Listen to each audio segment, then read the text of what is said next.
ayat 36 dari surah Az-Zumar yang berbunyi, Alaisallahu bikafin abdah, bukankah cukup Allah saja yang akan menyelamatkan hamba-hambanya, wa yukhawwifunaka billadzina min dunih, sementara mereka menakut-nakuti engkau dengan sesuatu yang lainnya. Alaisallahu bikafin abdah, bukankah Allah cukup sebagai pelindung hambanya. Ini sandaran yang luar biasa terhadap rasa tawakal seorang hamba kepada Allah Subhanahu wa taala, sehingga betul-betul menyerahkan segala sesuatu yang akan terjadi terhadap diri kita kepada Allah. Dan disitulah kemudian Allah menurunkan pertolongannya. Alaisallahu bikafin abdah wa yukhawwifunaka billadzina min dunih. Cukuplah Allah yang akan menjadi pelindungmu meskipun mereka menakut-nakutimu dengan sesuatu yang lain. Yang dalam hal ini Buya Hamka sebenarnya sedang terancam dengan alat setrum yang gagal disetrumkan ke tubuh beliau pada malam hari itu karena keajaiban dari doa yang beliau baca, keajaiban dari zikir yang senantiasa beliau lantunkan setelah sholat ataupun zikir-zikir yang lainnya. Assalamualaikum warahmatullahi wabarakatuh. Alhamdulillahirabbil alamin wal aqibatu lil muttaqin wala udwana illa 'alal zalimin. Amma ba'du. Pada akhir bulan Maret 1964, lebih kurang 3 bulan setelah Buya Hamka ditahan, saat itu beliau berada di rumah tahanan Sukabumi. Sebagaimana yang diketahui bahwa pada bulan Januari 1964 tersebut Buya Hamka ditahan karena berbagai macam tuduhan di saat beberapa lembaga-lembaga tertentu sedang dalam pengaruh atau cengkeraman orang-orang dengan ideologi komunis, sehingga banyak ulama, aktivis pergerakan Islam yang ditahan. Dan Buya Hamka adalah salah seorang di antara mereka. Setelah 3 bulan lebih kurang beliau ditahan tersebut, beliau menceritakan tentang salah seorang inspektur polisi dengan inisial M yang memeriksa beliau di Sukabumi itu mendatangi Buya Hamka pada suatu malam. Kedatangannya dengan membawa satu bungkusan kecil yang Buya Hamka sendiri menduga bahwa bungkusan tersebut adalah tape recorder yang barangkali akan digunakan sebagai alat untuk merekam pengakuan-pengakuan yang keluar dari mulut Buya Hamka terhadap fitnahan yang sama sekali tidak pernah saya lakukan ke beliau. Jadi beliau sudah menduga sebelumnya bahwa beliau pada malam itu akan diperiksa, akan diinterogasi ulang, dan akan direkam dengan dugaan beliau bungkusan itu adalah tape recorder sebagai alat rekam terhadap pengakuan beliau. Kedatangan Inspektur M tersebut, ungkap Buya Hamka, ini beliau sampaikan dalam tafsir Al-Azhar ketika menjelaskan ayat yang ke-36 dan juga sebelum dan sesudahnya. Rangkaian cerita ini beliau tulis di rangkaian penjelasan tafsir pada surah Az-Zumar tersebut untuk pelajaran bagi kita. Di antaranya tentang bagaimana Allah Subhanahu wa taala akan senantiasa membela hamba-hambanya. Bagaimana Allah Subhanahu wa taala akan memberikan perlindungan dan pertolongan kepada hamba-hamba yang taat, ikhlas dalam mengabdikan diri kepadanya. Kedatangan Inspektur M tadi dengan bungkusan kecil yang ada dalam genggamannya itu diduga oleh Buya Hamka sebagai tape recorder. Tetapi rupanya bukan. Kedatangan Inspektur M itu, ungkap Buya Hamka dalam lanjutan penjelasan beliau ini, itu masuk ke ruangan beliau dengan wajah yang sangat garang. Kami akan kutipkan kalimat yang ditulis oleh Buya Hamka dalam tafsir ini. Inspektur itu masuk ke dalam bilik tahanan saya membawa sebungkusan yang saya pandang sepintas lalu, maksudnya. Saya menyangka bahwa itu adalah tape recorder buat menyadap atau merekam pengakuan saya. Dia datang dengan muka garang sebagai kebiasaan selama ini. Jadi Buya Hamka rupanya sudah bisa melihat raut wajah para pemeriksa itu dengan tampilan muka yang rata-rata hampir sama semua. Mereka datang dengan wajah garang, dengan wajah cemberut, dengan wajah yang tidak bersahabat. Maka Buya Hamka sudah paham apa yang beliau alami sebelumnya dengan kedatangan salah seorang inspektur polisi ini. Dia datang dengan kebiasaan selama ini, yaitu dengan muka garang. Saya menunggu dengan penuh tawakal kepada Tuhan. Jadi Buya Hamka menunggu dengan tawakal kepada Allah Subhanahu wa taala dan memohon kekuatan kepadanya semata. Jadi Buya Hamka ini sudah memasrahkan tentang apa yang akan terjadi, tentang apa yang akan beliau alami, itu sudah langsung beliau sandarkan kepada Allah Subhanahu wa taala. Setelah mata yang garang itu melihat saya dan saya sambut dengan sikap tenang, jadi ketika berhadapan mata, ketika bertemu muka inspektur polisi dengan wajah garang tadi dan disambut dengan rona wajah yang penuh senyum oleh Buya Hamka tadi, tiba-tiba kegarangan itu mulai menurun sedikit demi sedikit. Jadi agak kendor juga wajah yang tadi cemberut tegang itu, dengan sambutan senyum dari Buya Hamka itu agak turun kadar kecemberutannya. Setelah menanyakan apakah saya sudah makan malam, lanjut beliau dalam keterangan ini, apakah saya sudah sembahyang, apakah saya sudah sholat maksudnya. Kemudian pertanyaan lain tentang makan dan minum saya serta yang terkait dengan hal tersebut. Tiba-tiba inspektur tersebut melihat arlojinya, melihat jam tangannya. Kemudian dia berkata kepada Buya Hamka, biar besok saja dilanjutkan pertanyaannya. Saudara istirahatlah dahulu malam ini, ujar inspektur polisi tersebut kepada Buya Hamka, dan dia langsung keluar. Jadi rupanya tidak terjadi tindakan apapun yang dilakukan oleh inspektur polisi ini. Dia datang dengan wajah garang, disambut dengan senyuman oleh Buya Hamka.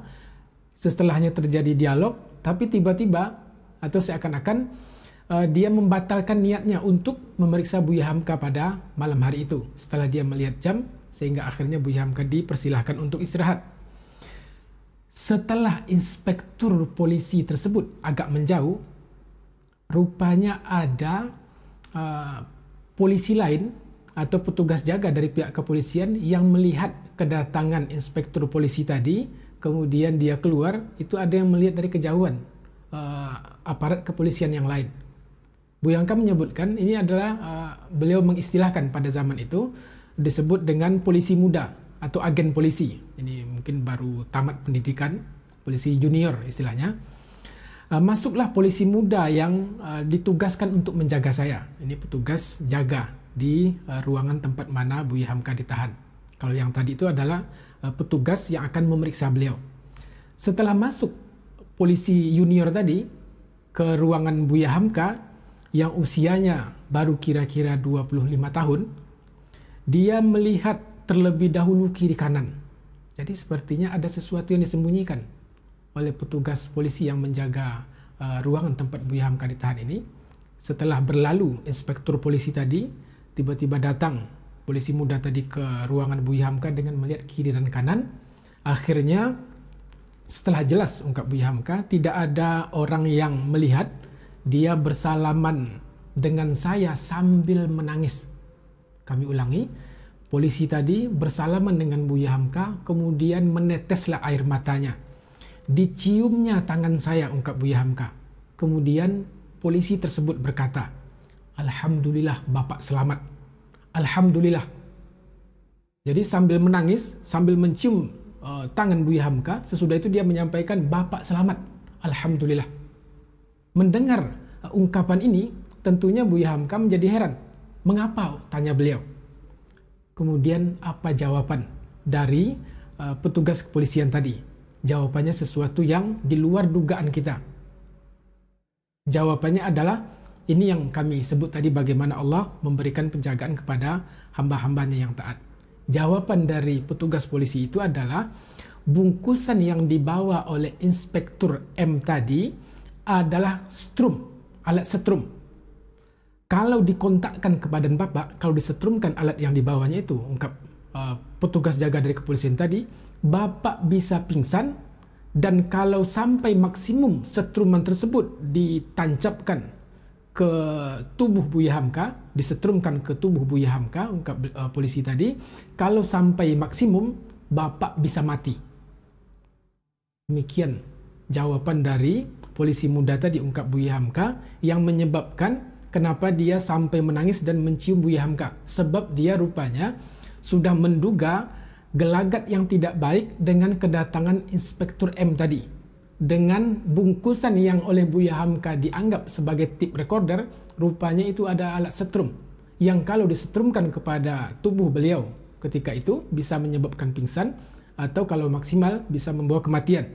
Ini tentunya dalam rangka untuk memaksa orang-orang yang ditahan, termasuk beliau ini, supaya bisa memberikan pengakuan sesuai dengan apa yang diinginkan oleh penyidik dari aparat kepolisian itu.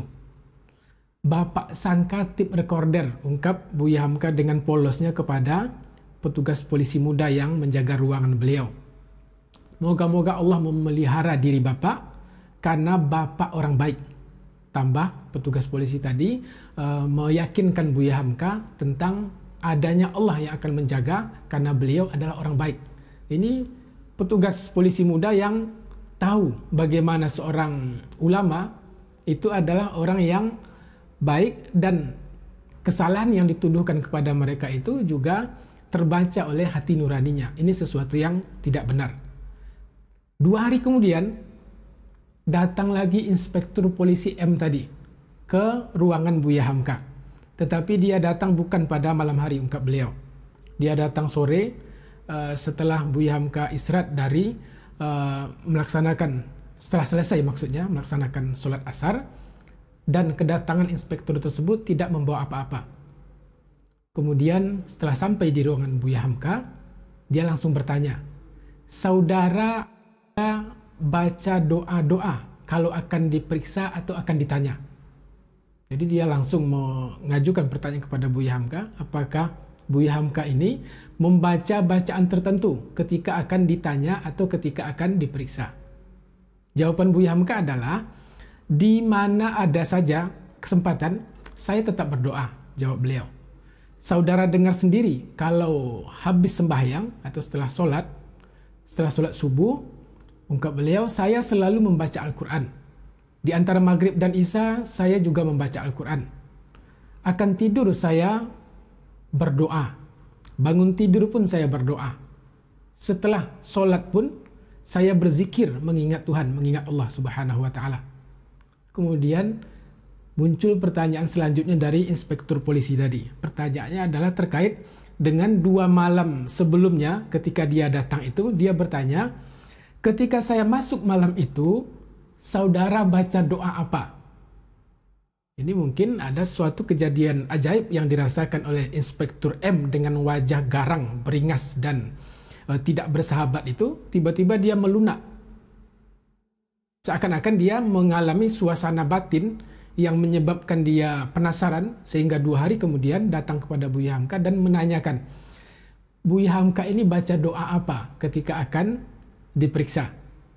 Maka Buya Hamka menjawab, pada malam itu, 2 malam yang lalu itu, jawaban Buya Hamka adalah, saya membaca doa akan tidur.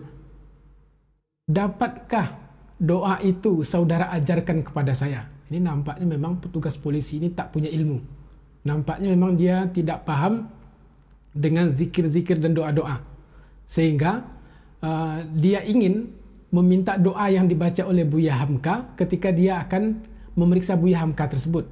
Yang bisa jadi dia menduga bahwasanya doa yang dibaca oleh Buya Hamka pada 2 malam yang lalu itu adalah sebuah benteng yang luar biasa. Walaupun itu adalah doa tidur yang senantiasa rutin dibaca oleh Buya Hamka ketika beliau sudah akan tidur. Karena memang sudah malam hari, sehingga beliau membaca doa-doa untuk tidur. Tetapi dengan kedatangan Inspektur M, akhirnya beliau mengurungkan niat untuk tidur dan melayani Inspektur M yang niatnya pada malam itu adalah untuk menyetrum Buya Hamka sekiranya tidak didapatkan jawaban-jawaban yang memuaskan. Ini yang membuat cemas salah seorang petugas polisi yang mengintip dari kejauhan, sehingga ketika Inspektur M tersebut keluar, buru-buru segera dia mendatangi Buya Hamka dan menyampaikan alhamdulillah, sebab barang yang dibawa itu adalah bungkusan yang dibawa inspektur tersebut adalah alat setrum yang bisa mengancam keselamatan nyawa Buya Hamka. Maka dia merasakan suasana batin barangkali, sehingga kemudian dia penasaran dengan bacaan-bacaan yang dibaca oleh Buya Hamka ketika akan ditahan, yang sebenarnya itu adalah bacaan rutin yang senantiasa dibaca oleh Buya Hamka. Tetapi dengan kejadian tadi, sang inspektur polisi ini merasa sesuatu yang di luar kebiasaan yang dialaminya, sehingga dia merasa penasaran dengan doa tersebut. Dapatkah saudara ajarkan kepada saya doa itu? Dapat saja, ungkap Buya Hamka. Mengapa tidak? Tolong tuliskan, dan tuliskan juga artinya, perintah polisi tadi. Apakah saudara mengerti huruf Arab? Lanjut Buya Hamka menyampaikan pertanyaan. Maka dijawab, saya tidak mengerti. Kemudian Buya Hamka menjelaskan di tafsir beliau ini, akan saya tuliskan doa akan tidur dengan huruf Latin dan artinya dalam bahasa Indonesia, jelas beliau. Lalu saya minta kertas dan ballpoint dari petugas polisi tadi, ungkap Buya Hamka. Kemudian beliau tuliskanlah doa yang beliau baca pada saat itu ketika diperiksa 2 malam yang lewat itu adalah doa yang berbunyi, Allahumma inni aslamtu nafsi ilaika wa fawwadtu amri ilaika wa wajjahtu wajhi ilaika wa alja'tu dhahri ilaika raghbatan rahbatan ilaika, dan seterusnya. Ini di antara rangkaian variasi-variasi doa sebelum tidur. Tetapi yang dibaca pada malam itu adalah doa yang berbunyi Allahumma inni aslamtu ilaika. Ini secara makna memang luar biasa dalam maknanya, sehingga apapun yang terjadi betul-betul sudah kita serahkan kepada Allah pada saat kita akan tidur itu. Kemudian kita harapkan semuanya itu semata-mata pertolongan dari Allah di luar kekuasaan kita, seorang hamba yang sedang tidur. Karena ketika tidur kita tak mempunyai kekuatan apapun yang datang kepada kita. Maka disinilah kunci dari doa yang beliau baca tadi. Dan petugas inspektur polisi M tadi menduga ini semacam ada kekuatan luar biasa dari doa yang dibaca oleh Buya Hamka itu, sehingga dia pun ingin memiliki doa tersebut dan ingin membaca dan menghafalnya, sehingga dia minta 2 malam setelahnya kepada Buya Hamka. Setelah selesai lalu saya serahkan, dan dia pun mengucapkan banyak-banyak terima kasih. Tetapi sebelum meninggalkan kamar, ungkap Buya Hamka, selanjutnya saya pegang tangannya dan saya berkata kepada inspektur polisi itu, ujar beliau, apakah saudara mengerjakan sembahyang 5 waktu? Apakah saudara sholat 5 waktu? Selama ini belum, jawabnya. Kemudian Buya Hamka memberikan nasihat, doa ini ajaran Nabi Muhammad SAW dan bacaan Nabi Muhammad SAW. Padahal beliau tetap sholat, tetap sembahyang. Dia tidak akan membawa kesan kalau saudara tidak sembahyang terlebih dahulu. Buya Hamka sampaikan doa ini tidak akan membawa manfaat sekiranya saudara tidak melaksanakan sholat. Di sini beliau langsung memberikan dakwah kepada polisi yang garang tadi, sehingga membuat dia mendapatkan satu pelajaran yang luar biasa dari Buya Hamka, yang awalnya tidak bersahabat, kemudian butuh perlu doa, dan kemudian Buya Hamka memberikan nasihat kepadanya. Setelah kepergian Inspektur M itu, maka Buya Hamka menyampaikan ayat yang tadi kami bacakan di 36 ayat 36 dari surah Az-Zumar yang berbunyi, Alaihissallahu bikafin abdah. Bukankah cukup Allah saja yang akan menyelamatkan hamba-hambanya? Wa yukhawwifunaka billadzina min dunih. Sementara mereka menakut-nakuti engkau dengan sesuatu yang lainnya. Alaihissallahu bikafin abdah. Bukankah Allah cukup sebagai pelindung hambanya? Ini sandaran yang luar biasa terhadap rasa tawakal seorang hamba kepada Allah Subhanahu wa taala, sehingga betul-betul menyerahkan segala sesuatu yang akan terjadi terhadap diri kita kepada Allah. Dan disitulah kemudian Allah menurunkan pertolongannya. Alaihissallahu bikafin abdah wa yukhawwifunaka billadzina min dunih. Cukuplah Allah yang akan menjadi pelindungmu meskipun mereka menakut-nakutimu dengan sesuatu yang lain. Yang dalam hal ini Buya Hamka sebenarnya sedang terancam dengan alat setrum yang gagal disetrumkan ke tubuh beliau pada malam hari itu, karena keajaiban dari doa yang beliau baca keajaiban dari zikir yang senantiasa beliau lantunkan setelah solat ataupun zikir-zikir yang lainnya, karena karomah yang beliau dapatkan akibat atau karomah yang beliau peroleh itu disebabkan karena kedekatan kepada Allah, disebabkan tawakal beliau yang luar biasa tinggi. Ketika menjelaskan ayat ini, beliau sangat yakin dengan penjelasan Allah tersebut. Alaihissallahu bikafin abdah, bukankah Allah atau cukuplah Allah sebagai pelindung hamba-hambanya. Ini pelajaran yang luar biasa bagi kita tentang tidak berfungsinya alat yang akan menyiksa beliau, atau berpalingnya fikiran atau berubahnya niat orang yang ingin menyiksa beliau dengan alat setruman yang itu bisa menyebabkan beliau pingsan dan bahkan juga bisa menyebabkan beliau meninggal. Bahkan ada juga dalam kondisi lain itu beliau pernah juga masuk dalam kondisi di mana itu seluruh pakaian dicopot, tinggal hanya, mohon maaf, celana dalam. Begitu model penyiksaan yang beliau alami. Tinggal celana kolor sehelai saja. Ini saya bacakan letterlek apa yang beliau tulis di tafsir ini, dalam penjelasan ini. Lalu saya digertak-gertak dan dipaksa mengakui apa yang saya tuduhkan, yaitu berkomplot hendak membunuh Presiden Soekarno. Saya hanya menerima paksaan itu dengan tenang. Jadi beliau jawab dengan tenang, dan saya tidak memberikan lebih dari apa yang telah saya terangkan sebelumnya. Artinya beliau tetap bersekukuh, tidak melakukan rencana-rencana jahat tersebut. Dalam menghadapi paksaan, hinaan, dan hardikan itu, saya hanya memohon kepada Tuhan agar diberi keselamatan atau selamat dan hidup untuk melanjutkan perjuangan menegakkan agama Tuhan, atau selamat tidak terlalu lama menderita atau mati dalam pendirian yang tetap bahwa tidak ada Tuhan melainkan Allah. Ini kalimat-kalimat yang betul-betul keluar dari hati nurani yang menunjukkan bagaimana beliau yakinnya dengan Allah, yakinnya dengan janji Allah, kemudian betul-betul menyerahkan apapun yang akan terjadi di kemudian hari. Beliau berharap sampai pada puncaknya, yaitu mati syahid dengan pendirian yang tetap bahwa tidak ada Tuhan kecuali Allah, tidak ada la ilaha illallah. Itu yang beliau harapkan. Bagaimanapun siksaan, hardikan, dan paksaan yang beliau alami itu, beliau akan tetap untuk istiqomah. Disinilah pertolongan Allah tersebut turun kepada para hambanya. Alaihissallahu bikafin abdah, cukuplah, bukankah lebih dari cukup bahwasanya Allah tersebut yang akan melindungi para hamba-hambanya yang taat. Semoga kita mendapatkan inspirasi dan pelajaran dari apa yang dialami oleh Buya Hamka tentang tawakalnya beliau kepada Allah, dan tentang istiqomahnya beliau dalam ketaatan, dan tentang tidak pedulinya beliau terhadap apapun yang akan beliau dapatkan.